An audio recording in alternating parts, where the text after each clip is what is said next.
Savior? Isn't He wonderful? Sing hallelujah, Christ is risen. Bow down before Him, for He is Lord of all. Sing hallelujah, Christ is risen. And oh, what a Savior! Isn't He wonderful? Sing hallelujah, Christ is risen. Bow down before Him, He is Lord of all. Sing hallelujah, Christ is risen.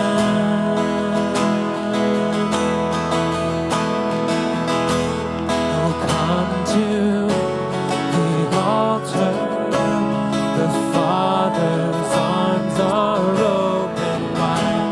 Forgiveness was bought with the precious blood of Jesus Christ. You come to the altar. The Father's arms are open wide.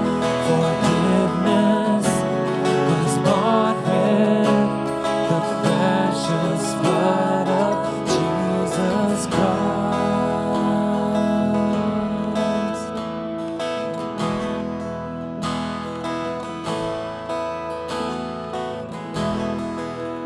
Bear your cross as you wait for the crown.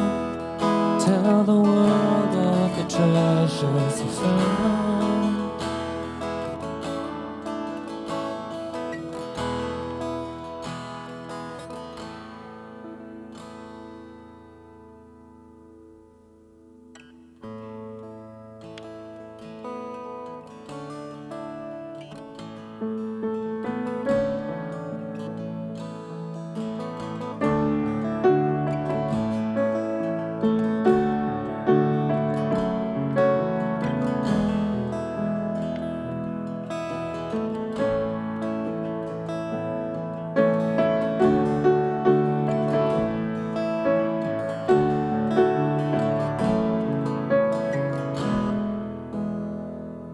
There is a name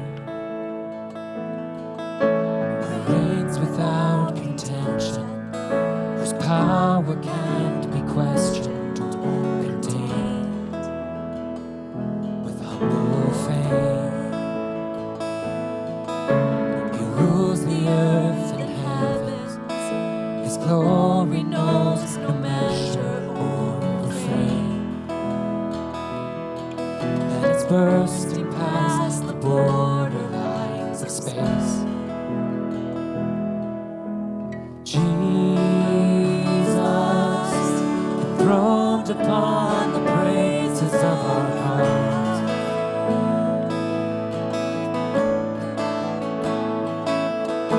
And Jesus, you're the King and you're the center of it all. There is a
humble fame. He rules the earth and heavens. His glory knows no measure or refrain. And it's bursting past the borderlines of space.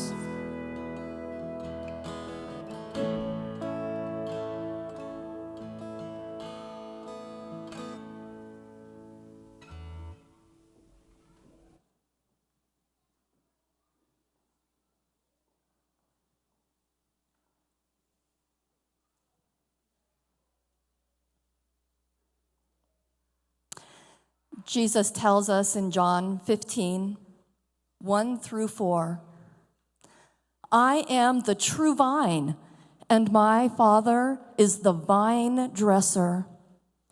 Every branch in me that does not bear fruit, he takes away. And every branch that bears fruit, he prunes, so that it may bear more fruit.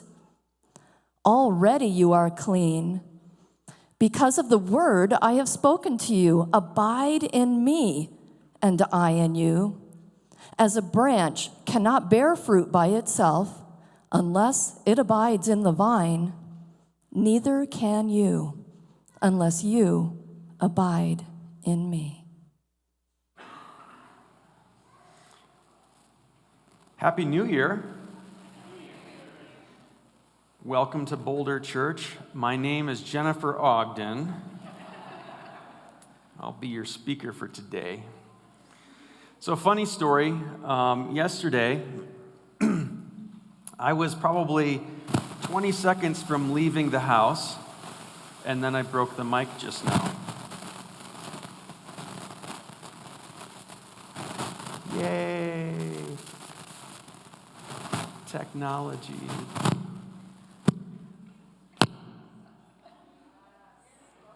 I will stand like this for the next half an hour. I will not move. What did I do?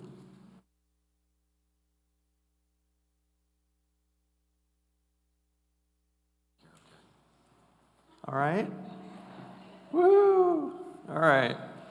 So, I'm 20 seconds from walking out the door to go to work, and I get a text that says, hey, so I have norovirus and horrible things are happening and I'm looking for someone to preach tomorrow. Tony? So fun. Norovirus, by the way, anybody here not know what that is? If you've never had it, raise your hand. Oh, may God bless you. For those of you who don't know what this is, imagine, if you will, a factory that takes raw materials in and makes products. Now, imagine that that factory is run by robots programmed to take said products and make products from them. Now, imagine that that robot programming became corrupted by, say, a virus. And now imagine that corrupted programming is causing the robots to not only use the raw materials that were coming in for the building project, now they're just taking the factory apart and using that to build things, but it's not building it well, and maybe not even at all. And it's producing so much so fast you can't even take products in anymore. And now the indoor has become the outdoor along with the outdoor. And it's all coming out at once because there is so much product. And it's happening with gusto and fervor, and business is booming. That is norovirus. So, Jen isn't here today. Rumor has it she's not the only one. May God have mercy upon them all. I'm not touching any of you today. I'm walking straight from this platform to my car, and then I'm going to hide until everyone is healthy again, ever. See, I had the norovirus once. It was the worst 24 hours of my life, almost. And I've had cancer twice. That's how bad norovirus is. Now, I don't claim to be the ultimate authority of what evil is, but norovirus? So during that 24 hours, I spent 8 sequential and continuous hours overnight in a restroom doing unspeakable things. Every once in a while, I could transition to the floor to try to get some rest, where my loving wife would toss a blanket upon me as I begged God to take me from this mortal coil. Well, I had a few minutes before I had to get up and resume my duties. And at some point, you start to worry about hydration problems. And it turns out it doesn't matter what the quality of intake is at that moment, the outcome is exactly the same. So I have some pictures to illustrate. I'm just kidding. I don't have any of that. I'm not going to do that. So what does this have to do with anything? Turns out the norovirus connects weirdly to this chapter, just a little bit. And the chapter starts like this, in John 15, verse 1. I am the true vine, my Father is the vine dresser. Now the hard part is I only have one verse of this chapter to work with, and that was it. So here we go. If I happen to stray out of my lines, whoever preaches next, I apologize. So I am the true vine, my Father is the vine dresser. Now, full disclosure, I am not a gardener. In fact, my household is notorious for killing unkillable plants. We excel at it. I had one person look at a plant at our house and go, "Were you pouring gasoline on this?" And I said, "That's wrong." So, I am not a tender or a vine dresser or whatever it is that people call themselves who take care of grapes, vines, vineyards, or whatever. But let's give this a shot anyway. The vine in this context is the main part of the plant. It extends below the ground to the root system and above the ground, where the branches connect to it, and the branches produce fruit. Grapes, in this case, because vines. Now, if it is done properly and is cared for properly, you will get good grapes. You will get good fruit. Now, the nourishment to the branches and fruit comes through the vine from the source of nutrition at the root source. If the branches are not tended to and pruned properly, the nutrition does not go where it needs to, and production of fruit doesn't happen properly at all. If the branches are connected well to the source of nutrition, and they are also dressed, whatever that means, and pruned properly by the vine dresser, then the branches can withstand a fair amount of external disruption. And branches have to withstand things like high winds. They have to withstand torrential rain, perhaps uncomfortable drought, maybe even some hail, some snow, some ice, or other things. Maybe some toxic water, maybe polluted ground source, whatever. They have to deal with all this negative stimuli. As long as the branch is connected well to the vine source and the vine dresser is sufficiently skilled at caring and pruning and whatever else a vine dresser does, the branches will likely produce fruit, but only if. So now that you're all experts on vineyards and planting, I want you to hold that metaphor in your mind a little bit as we shift our focus just for a moment and talk about something else. It's related. Food, nutrition. Everybody here like to eat. No one even likes to eat. This is crazy because I love to eat. Food is one of my favorite things ever. That which sustains us and gives us life and allows us to produce food.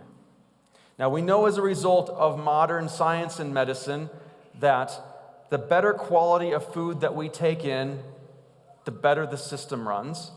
The less quality of food we take in, the less better the system tends to run. That's how we try to avoid disease process. But plants are susceptible to the same thing. It is this understanding that gives us the phrase garbage in, garbage out, which really means what goes in and is consumed by the system will cause the quality of the system.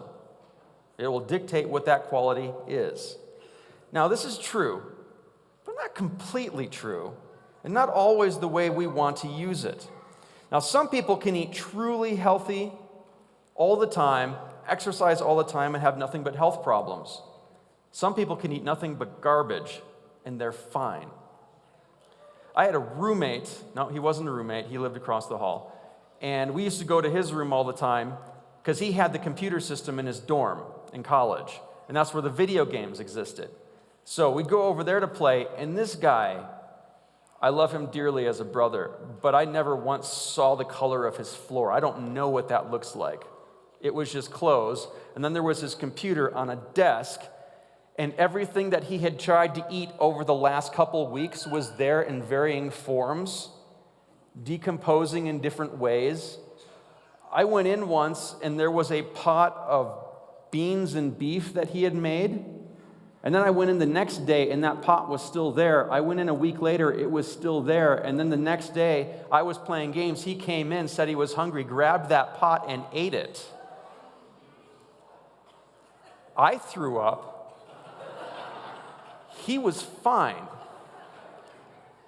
I don't understand.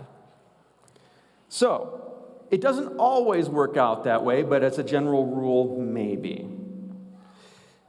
Now, you also have the norovirus example. If the system is compromised, it doesn't matter how good quality the intake materials are, nothing good is going to happen. Our bodies just aren't efficient enough to keep the system uncompromised to allow everything taken in to be used at peak efficiency. And vineyards, they tend to be even more sensitive to these things than we are. Now, let's take these metaphors and talk about the spiritual part, because this is where the concept of garbage in and garbage out doesn't always work as well. And that may sound counterintuitive. So let's talk about spiritual influence. The problem isn't that we are not influenced by the quality of things we take in around us. The problem with it is that those external influences are not what nourish us. Or maybe I should say it this way. I should say that they are only problems when we try to use the external influences as nourishment. Do you see the difference? In the vine metaphor, as long as the branch is connected to the vine and cared for by the vine dresser, the branch will have all the nourishment it needs and will therefore be able to withstand lots of external influences, both positive and negative. See, the source of nutrition for the vine isn't what's happening outside, it's where it's connected to. Is it connected to the source? Do the roots go in? Is it being nourished that way? If it is, it can withstand what is outside. And the same is true for us. If we're connected to God through the Spirit, that is our source of spiritual nutrition. And what we see and what happens around us isn't our food. That isn't what fuels us. When we are connected spiritually to the Spirit of God, God's Spirit, we do not have to be afraid to seek God further. Now, that's a weird sentence, right? But let me ask you this.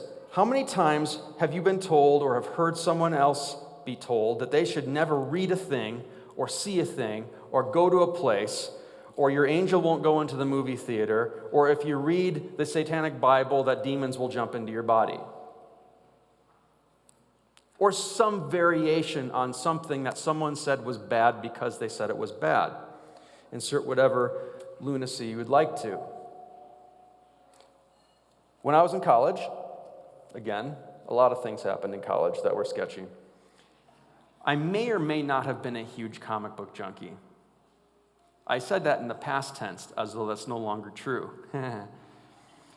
I had a group of friends. I technically still have this group of friends. They are still all alive.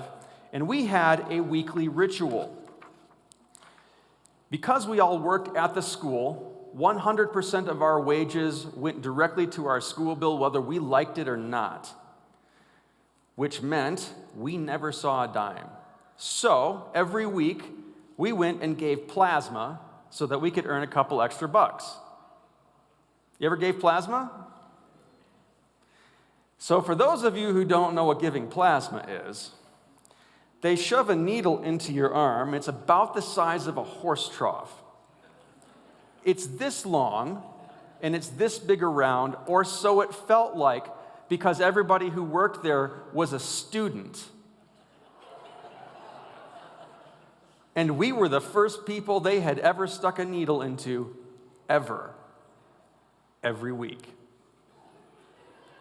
I was there for 4 years. So they do that. They extract what seemed like this much of my blood into a thing, spun it around until the plasma separated. The plasma went into a place where I don't know where it went. And then the rest of the blood was shoved back into my body. It's an unsettling experience.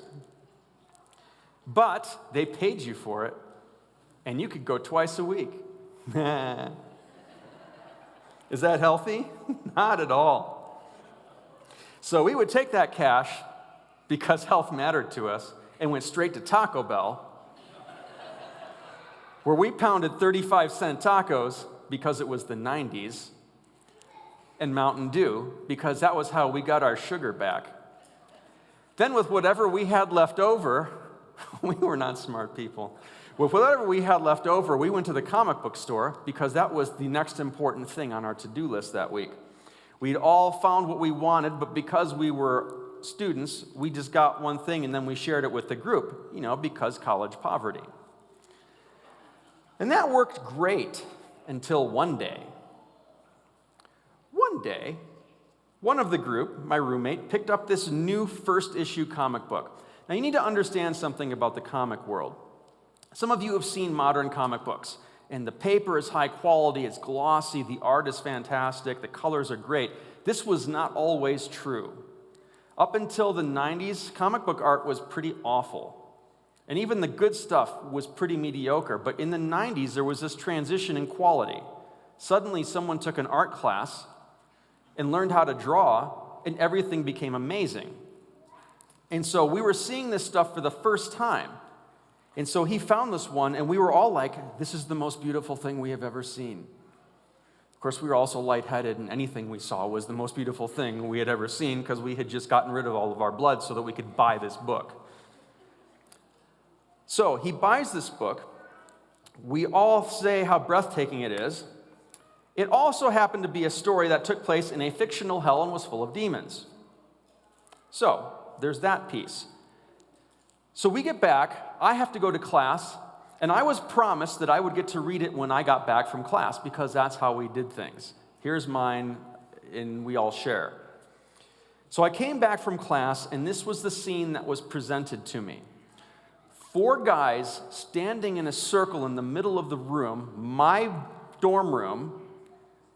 In front of them, in the middle of this circle, was a metal trash can. Within this trash can was the comic book that I was promised to read, the one about hell. And apparently, also in this trash can was a copious amount of fire.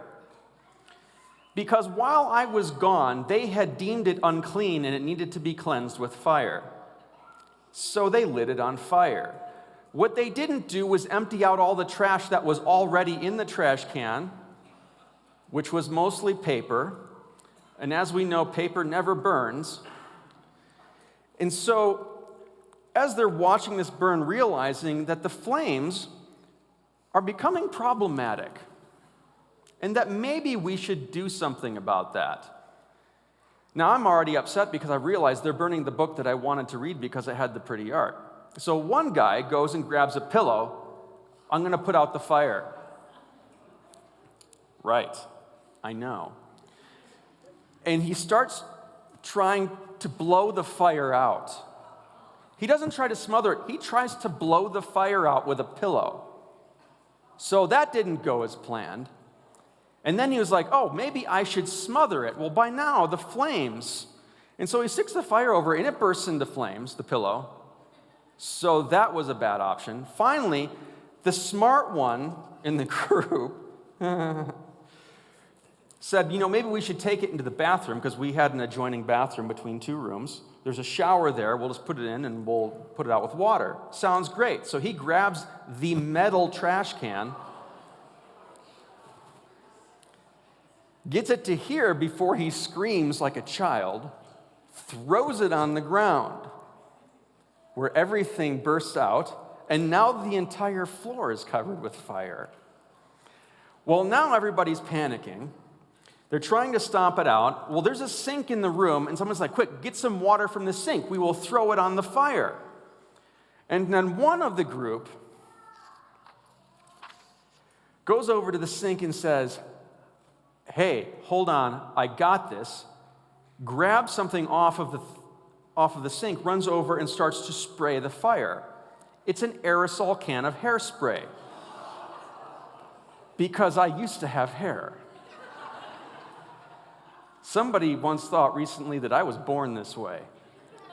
No, I just got prettier over time.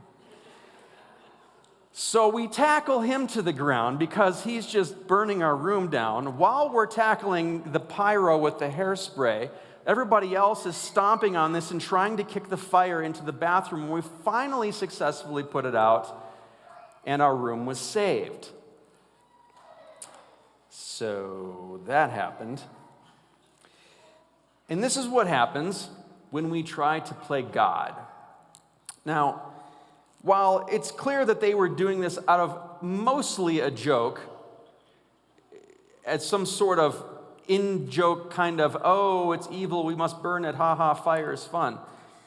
How many things, how many books, how many pieces of literature over the years, over the decades, over the millennia have been burned and information lost just because one person or one group decided that not everybody should know all of the things? Because someone decided what was good and what was not good. And what's really sad about that is back in the day when they did that, they usually burned the author right along with the book. This is what happens when we play God. When we decide we are the vine dresser. Now, I'm not declaring that every movie is worth viewing and every book is worth reading.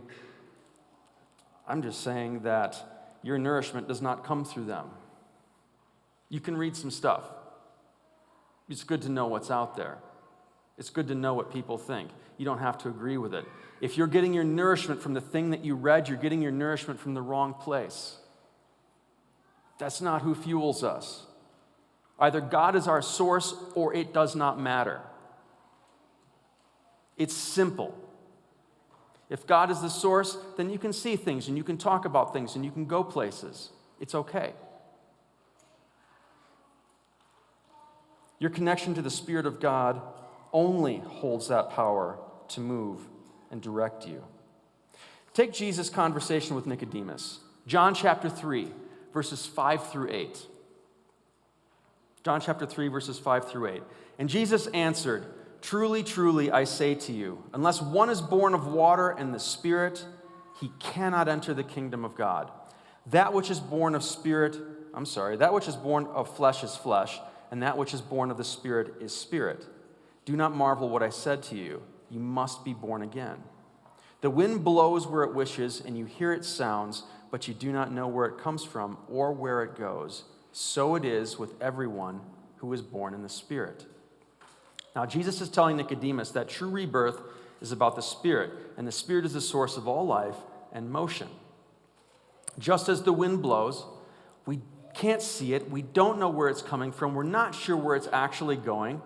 That is what it's like to be connected to the Spirit. That's what it is like to have the Spirit in charge of your life. Because anything can happen at any time. It's completely unpredictable. We don't know what it's looked like. We can't shape it. We have no power over it. We just go along with it because God is in control. And we don't like that. Because we can't write it down. We can't make a list. We can't check the box. We can't shape it ourselves. We can't declare what that will look like. I don't get to dictate that for myself or anyone else.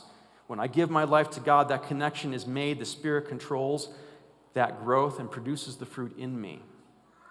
That's how that works.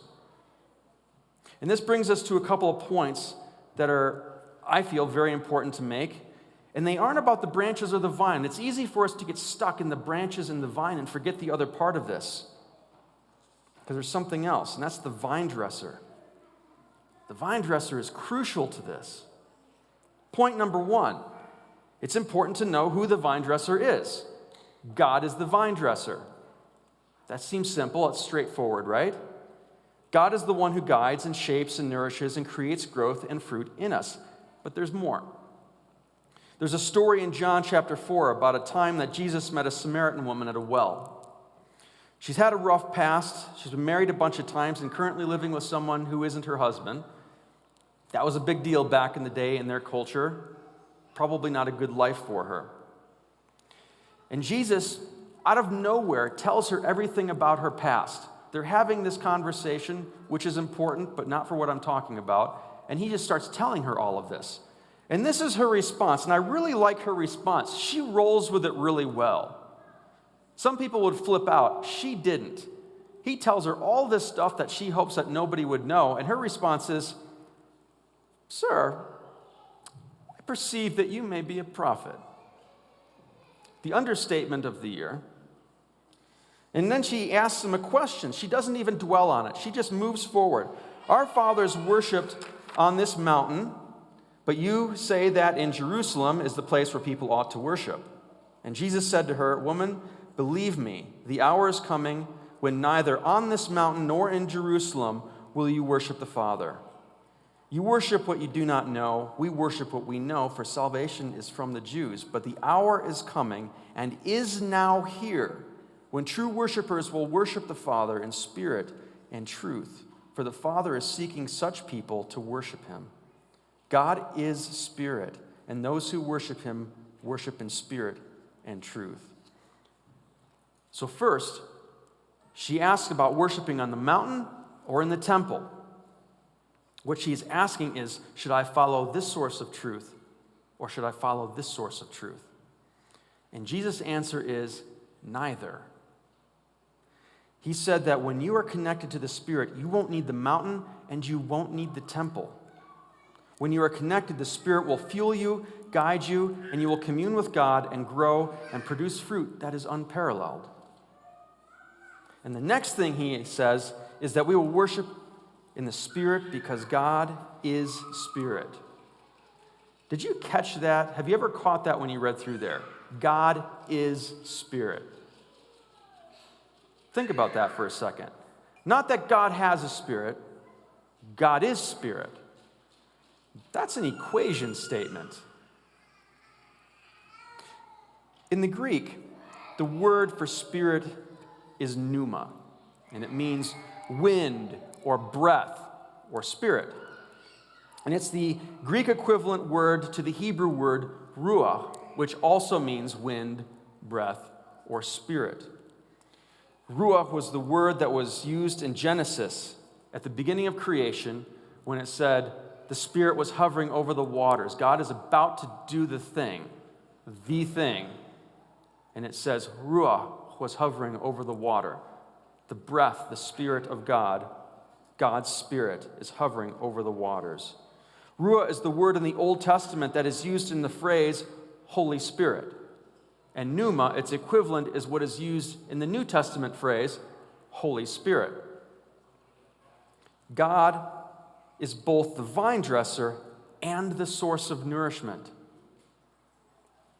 It is the vine dresser who makes sure the water is good and that the ground is fertile. God is the vine dresser. Now, that conclusion probably is not surprising to anyone. We all agree that this is true. God's in charge. Yes? Right. No question there. God's in charge. So point number 2. It's important to be clear on who the vine dresser is not. Because we agree with point number 1 that God is the vine dresser, and yet we struggle with the fact that we are not. Who is the vine dresser not? I am not the vine dresser. And when I say I am not the vine dresser, I am talking about myself, but not only myself. I am talking to everyone in a category that I may or may not represent, teachers, pastors, chaplains, spiritual leaders, we are not vine dressers. If you are a pastor and you're hearing this somewhere, you are not the vine dresser. I do not get to prune people. You follow me? I do not get to prune people. I am not the source of nourishment. I do not get to decide what fruit is good and what fruit is not. I do not get to remove branches from the source. That is not for me to do. Nor any other pastoral leader or spiritual leader or chaplain or teacher or whoever. It is not their job.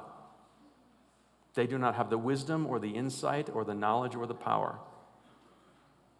When I decide that my job is the vine dresser, that I get to be the one to choose what is and what isn't, who is and who isn't, that is the moment I lose sight of who I am to God and what puts me here in the first place. When I declare what a person can do or say, what they can read or think, where they can go or who they can go with, I have overstepped my bounds, my authority, my purpose as a human child of God. I am not the vine dresser. Point number 3, neither are you. Are you comfortable with that? Neither are you. If you do not like the look of someone else's growth or you don't understand their journey, I have really good news for you. You don't have to. It's not your growth and it's not your journey. It's not about you. You can accept that God is the vine dresser.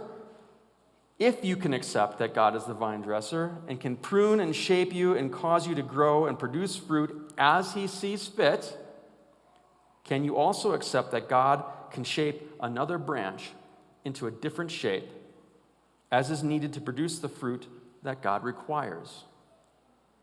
Can you accept both of those realities? Can you hold those two things up together? I mean, you do know that there's a lot of different kind of grapes, right? I didn't choose the vine analogy. That was Jesus. There's not just one kind of grape. They're all tasty, except for the ones that aren't, and that's just personal preference. Or as Jesus said in John chapter 10, verses 14 through 16, I am the good shepherd. I know my own, and my own know me. Just as the Father knows me, I know the Father, and I lay down my life for the sheep. And I have other sheep that are not of this fold. I will bring them also, and they will listen to my voice. And there's one flock, and there's one shepherd. Are we comfortable with that? Or do we find creative interpretations for that so that we can be comfortable with it? Our job is to seek connection with the vine and then stay connected to it. It is not our job to decide who else is connected to it or decide who needs to be removed from it. God is the vine dresser, not us. We have plenty enough to do with figuring out our own connection than to decide what God can and can't do with someone else and what that's allowed to look like. I'm going to tell you a fluffy feel-good story. Now, this story came out this past year in a number of news agencies. There was a nurse who was coming home from work. She's driving, and she came across a large mass motorcycle accident. There was a group of bikers that were riding. Don't know what caused it, but a number of them went down, and there was a number of people injured. No one had arrived on the scene yet, so she stopped and decided that she was going to do whatever she could to help them out. And so she started doing what she could to dress wounds, to try to stabilize them as best she could until paramedics arrived. When they did, she went on her way and got out of the way. Later on, some of them found out who she was, reached out through social media to thank her because she had done enough work that she may have saved some of their lives. They kind of got to know each other on social media a little bit, and at some point, a year later or so, the nurse, the mom, had a daughter, 8 years old, who was going to put out, as 8-year-olds do, a lemonade stand. So the daughter put out this lemonade stand, and no one came. No one, not one person came and bought lemonade. She didn't make a dime. Mom apparently mentioned something on social media, and one of the bikers wrote back and said, hey, I'll have her do this next weekend. And so the mom did. And that day, 30 bikers rode up and bought lemonade from this 8-year-old girl's lemonade stand. And that's kind of amazing. It's not super deep. It may not seem profound, but it was a huge deal to them. But I think there's something worth considering here. And the mom said this in response to the event. And this is a direct quote. I think it's a perfect example of how just because you don't look the same way, or dress the same way, or have the same hobbies or interests, doesn't mean we don't have the same core values inside us. We shouldn't make assumptions about people. We should just love each other. Wouldn't it be great if we could just love each other? Wouldn't that be something? 1 John 4, 7-8 says it like this. Beloved, let us love one another, for love is from God. And whoever loves has been born of God and knows God.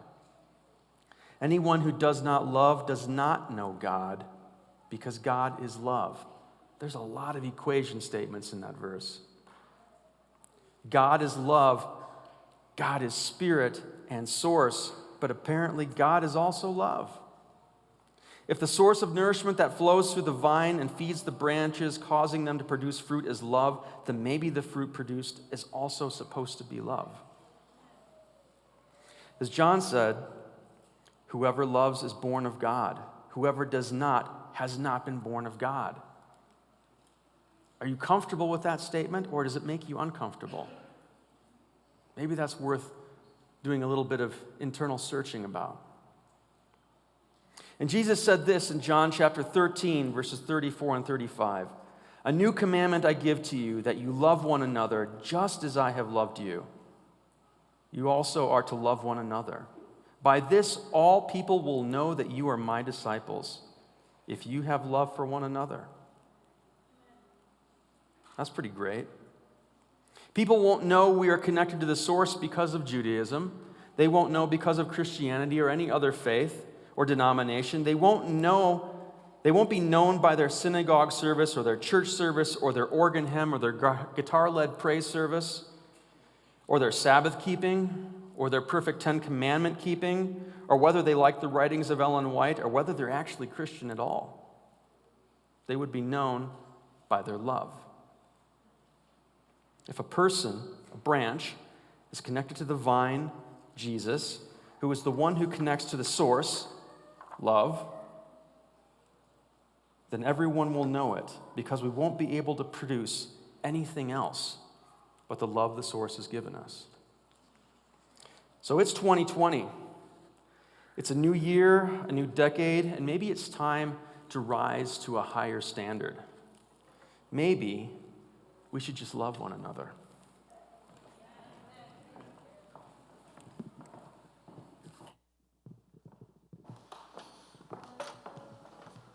Amen. It's a really good, challenge. I didn't know how Tony was going to end that. But I want to come up here and talk for a minute about something I came up here a couple of weeks ago to talk to you about. So we're praying about some things. Our community is praying about some stuff. We have some ideas of what we think God is doing here in this church. And in order to get from where we are to where we need to be, we're going to need some help. And I quoted a big, giant, ugly number. We need $50,000 in order to make budget for what we already did this year. That's not even what we're going to do in 2020. That's just, can we get through what we've already done? Can we fix the damage we did to our budget? And I said, we're praying about it, and we give it to you. And just like Tony said, sometimes you have to just put things in God's hands. We can't just fix it. We can't just throw money at it. And we prayed about it, and we actually took part in this experience of let's put it in God's hands. And I know Jackie mentioned this earlier. I'm gonna double down on it because I feel like when you say something like, we need $50,000, and then we get to January 1, and you look at the books, and you see the number $50,000, and it's not in the minus, and we're out of the red and into the black. You have to do it a little bit differently. So let me try this.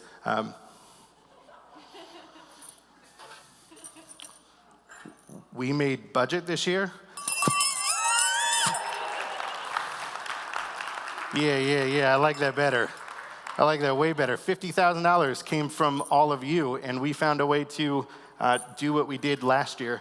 But I don't know if anybody noticed, but the new year started, and we got some ideas of what we're going to do this year.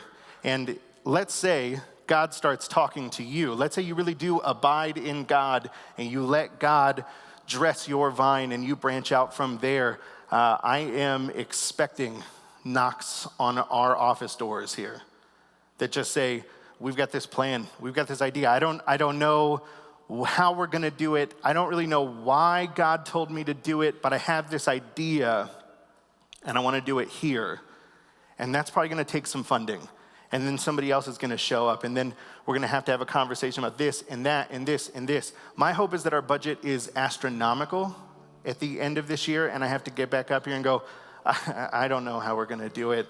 I need another $200,000 in the next couple of weeks because we're doing so much for our community. We're changing the face of this church. We're doing some wild things. God has put an idea in your minds and your hearts and your souls, and we're actually doing those things, and we need you to come through. So that's your challenge for this year.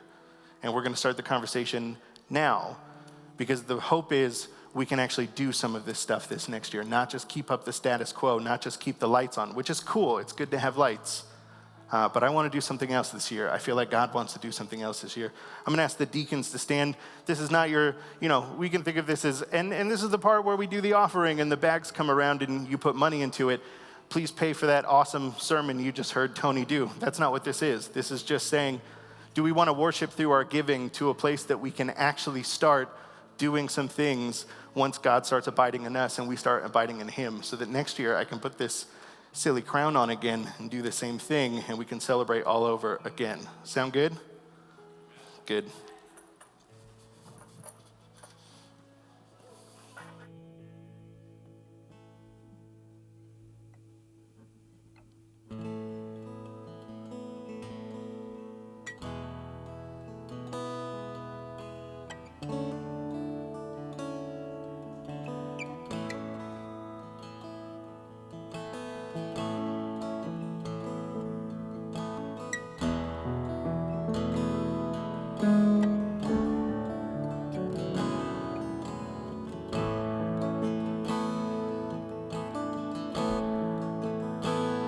How great the chasm that lay between us, how high the mountain I could not climb. In desperation, I turned to heaven, spoke your name into the night. Then through the darkness, your loving kindness tore through the shadows of my soul. The work is finished, the end is written. Jesus Christ, my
Hallelujah.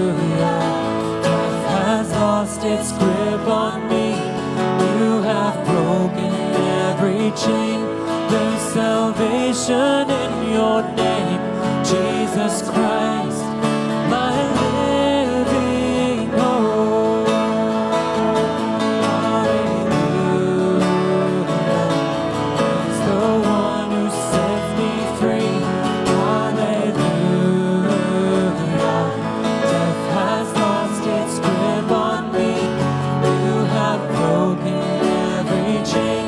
There's salvation in your name, Jesus Christ, my living hope.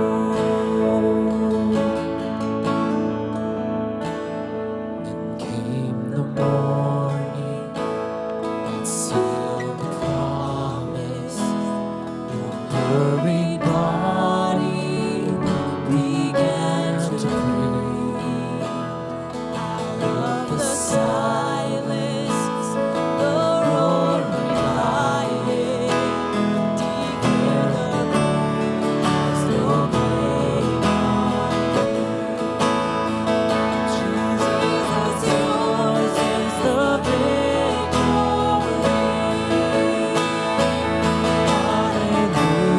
Hallelujah. He's the one who set me free. Hallelujah. Death has lost its grip on me. You have broken every chain. There's salvation in your name, Jesus Christ, my living hope. Hallelujah. He's the one who sets me free. Hallelujah. Death has lost its grip on me. You have broken every chain. There's salvation in your name, Jesus Christ, my living hope. Jesus Christ, my living hope. Oh God, you are my living hope.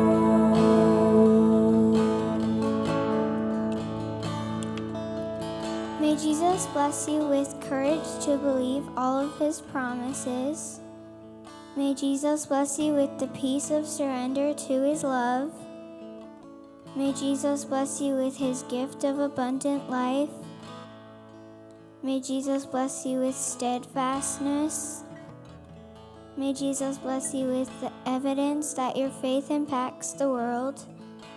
May Jesus bless you with the truth of his presence, the truth of Jesus, all.